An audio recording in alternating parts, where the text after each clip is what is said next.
What's going on, everybody? It's your boy Rudy Rodriguez Show Mott here with another edition of Rudy's Rant, Her Game, Her Way Women's Basketball. We talk facts over feelings. I'm your host, Rudy Rodriguez Show Mott, once again, and I thank you all for jumping on board with me this evening on the live stream of the post game of the debacle that was the Indiana Fever and the New York Liberty. Let's jump in on this video here because we did gloss over it in the live, but I'm going to talk about it some more because Caitlin Clark was named the ESPN ESPY's WNBA Player of the Year.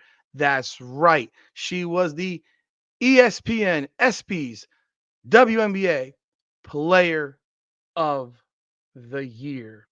Obviously, a very, very great honor for Caitlin Clark as the people have spoken. People have spoken, and the people have declared Caitlin Clark the WNBA ESPY player, ESPN WNBA Player of the Year. Take a look. This is what it is.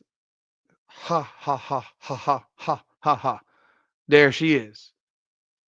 While she was in New York. In fact, she probably should have gone to this award ceremony rather than going to that damn basketball game her team was playing in Brooklyn as they got their shit stomped and she was unnecessarily sitting on the bench. She could have been at the award ceremony or she could have been flown the hell right back to Indiana so she could start rehabbing this pulled, strained, or we don't know what right groin muscle that clearly they don't know what is going on. Right groin is groin a muscle or the tendon? I don't even know what is the groin a tendon?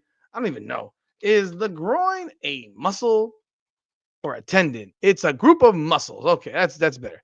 All right. It's the abductor and all that stuff. Yeah. So she could have been back in Indiana starting to rehab, but no, they wanted her to be there to sign autographs for the New York Liberty fans. I keep saying that's more important than her playing basketball, but that's what they keep on doing. And she gets named WNBA Player of the Year. Let's talk about this. Welcome back, everyone, to another edition of Rudy's Rant. Did I already say that already? Yeah, I think I did. Like the video, subscribe to the channel, ring the bell, leave a comment. Let me know your thoughts. Appreciate y'all. Continue to support the channel. We are right on the cusp of 11,000 subscribers. I thank you so very, very much. Let's get to 11,000. I'm sure we'll be there by tomorrow morning. By the time I wake up in the morning, whenever that is, but we will be there. I'm sure of it. And I thank you so very, very much. I appreciate y'all love. I appreciate y'all support. God bless every one of y'all. It's been a great, great week in terms of support of the channel. I've been doing a lot of combat sports as well, but I appreciate all of y'all so very, very much.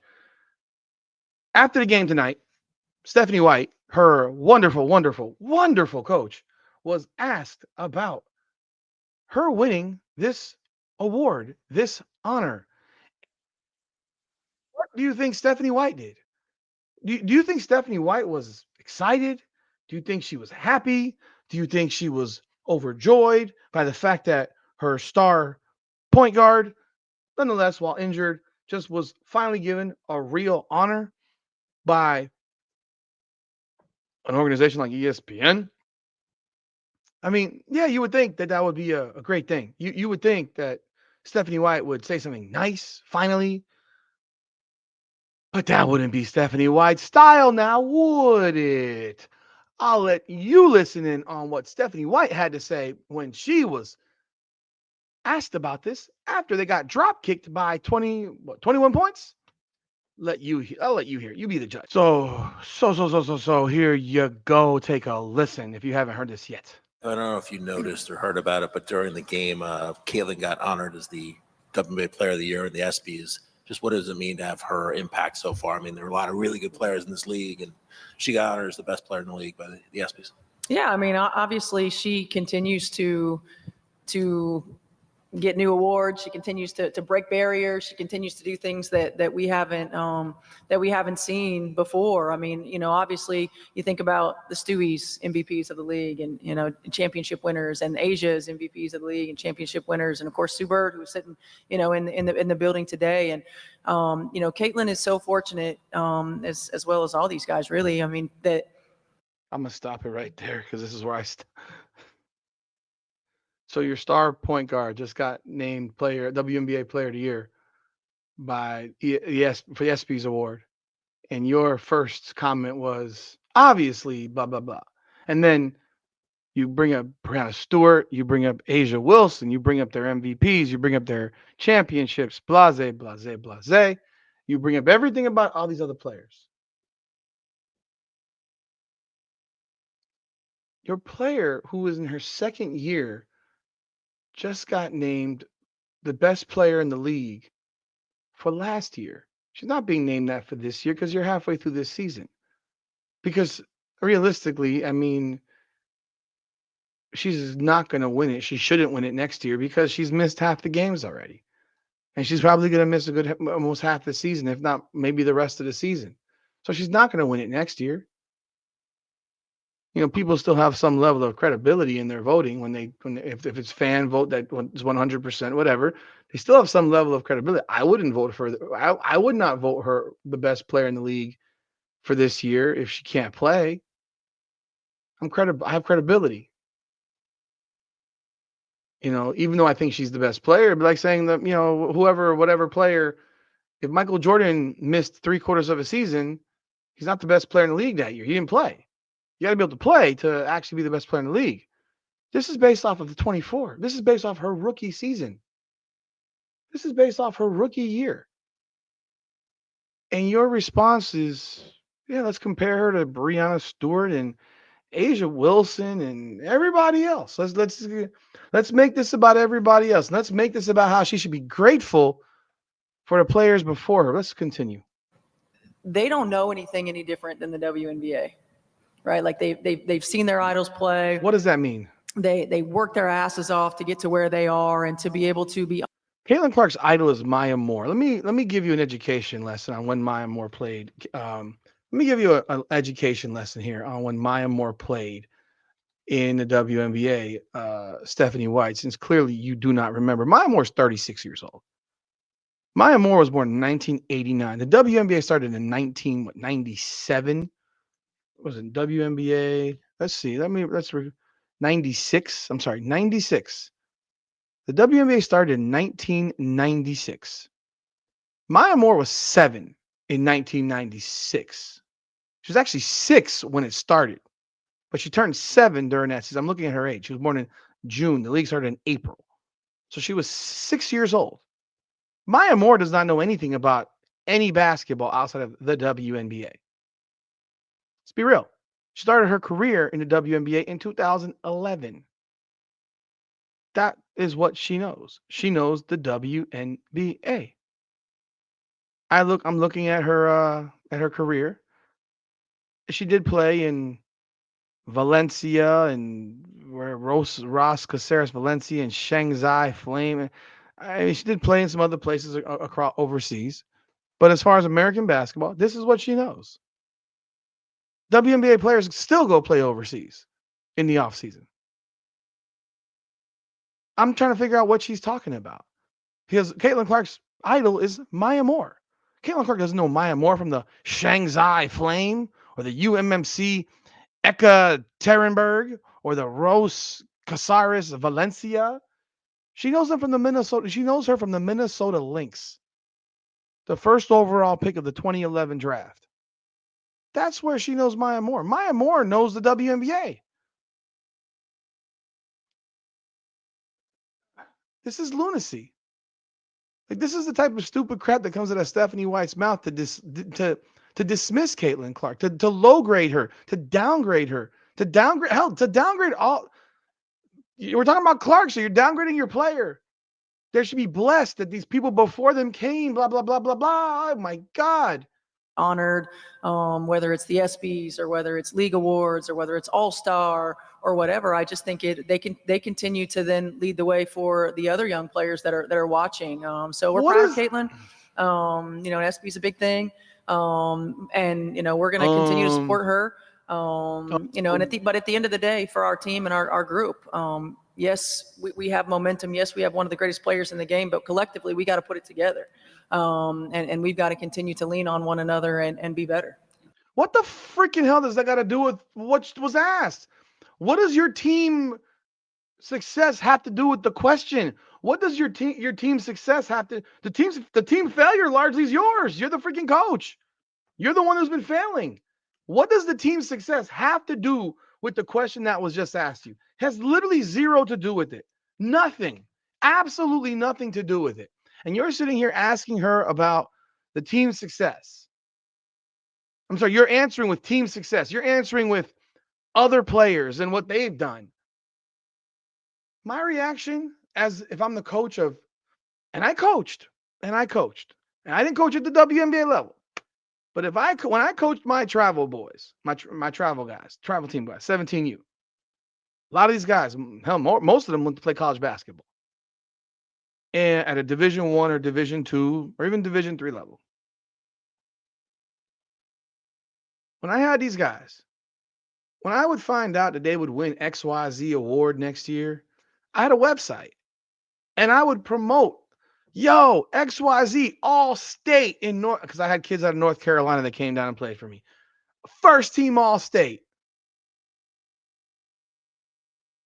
Oh no, let me talk about the guys that came before that guy, and let me tell you how great they were, and how my guy should be appreciative of the guy before him, and the fact that he only knows what he knows about what he knows. What the hell are we talking about? What are we talking about? LeBron James wins an ESPY award. Have you ever heard a coach say, "Yeah, well, LeBron should be appreciative of the people before him because they paved the way for." What are we talking about here? What are we talking about here? My point guard, as a rookie, was recognized as the best player in the WNBA. She was first team all WNBA. She was rookie of the year. She broke the assist record. She led the league in assists. She was sixth in scoring. Only player in the history of the league to go 19, 8, and 5 in a season. She did that. Nah, that's not how Stephanie Wright rolls. She has to make it unpleasant sounding. She has to make it sound like she's almost upset that you asked her about it. Like, this is her coach. And I know people are going to sit here once again and tell me some people, I'm not saying all, some people. I can't stand Stephanie White. I despise the type of coach she is. The fact that I would beg to bring back Christy Sides right now is insane, because at least I knew what I was getting with Christy Sides. This woman, I have no idea what her end goal is. If her end goal is to win her way or adjust to what she has as players and talent. You want to walk the ball up the floor, you want to play herky-jerky slow ball, then Caitlin Clark shouldn't be your point guard. If you don't like her that much, trade her. Set her free. Let her fly away. Let her go play for a team that will put track stars next to her and let them score 110 points a game. Because I promise you, you put track stars next to Caitlin Clark with the right coach, Lisa Bluter, but there's others in the WNBA, Sandy Brondello, Becky Hammond, hell, dare I say, Natalie Nakase in Golden State. Do you know what those women in Golden State would do with a point guard like Caitlin Clark? Those role players, how they would bust their ass down the floor.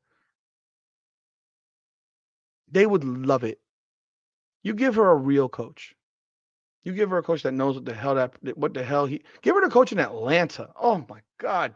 Can you imagine what the players in Atlanta would do with someone like Caitlin Clark playing point guard? Putting her next to she'd be taking Jordan Canada's job, but putting her next to Alicia Gray, Ryan Howard, Ryan Howard may not care for Caitlin Clark. I mean, she may chuck her in every way she can. She may try so hard to put her out when they play. But if they were teammates, Ryan Howard would become her biggest fan, because Ryan Howard would be getting layup drills playing next to Caitlin Clark. Alicia Gray would be, every shot those two women would take would be wide open. Can you imagine what Brittany Griner would get around the rim?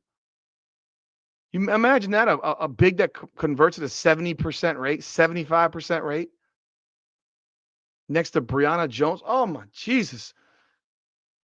Nah. You got Stephanie White there that wants to slow the pace, herky-jerky ball, and wants to come in here in a post-game press conference, told that her player just got named got awarded a very, very prestigious award. And her response is, yeah, we got to get it together as a team. And I got to tell you how great Breanna Stewart is and how great Asia Wilson is and how many championships they won, blah, blah, blah. This is your coach. This is your coach.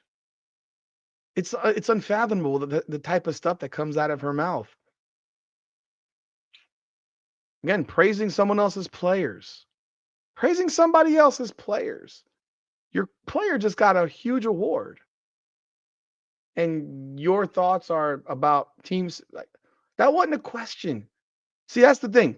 When you're asked a question and you provide an answer that goes beyond the question, it answers the question without answering the question. It tells us what we need to know about who you are and what you really think. Because what you're telling me is you don't want to answer that. You don't want to sit there and have to praise Caitlin Clark and tell us how great she is because it bothers you.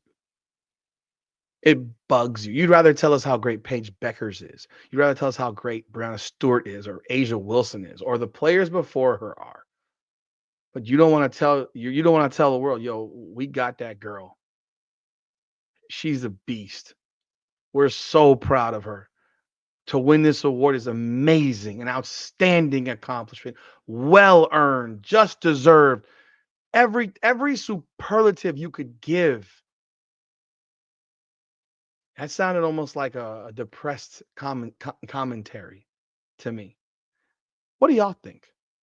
It's so depressed that you got Sophie Cunningham and Ari McDonald looking like they're sadder than shit. You'd have been better off asking that question to Sophie Cunningham because Cunningham would be like, yo, that shit's awesome. That's freaking dope as hell, man. Caitlin's a beast. She's a beast. You see what she does. You see what we look like when she's out there. She's incredible. Team right now is 12-11. They're 8-5 with her. They're 4-6 without her. And Stephanie White would rather talk about how the team needs to come together, blah, blah, blah, blah, blah, blah, blah, blah, blah, blah, blah, blah, blah. Y'all let me know y'all thoughts in the comments. Like the video, subscribe to the channel, ring the bell, leave a comment. God bless everybody. This is Rudy's Rant. Her game, her way, women's basketball. Come on now. Whoa.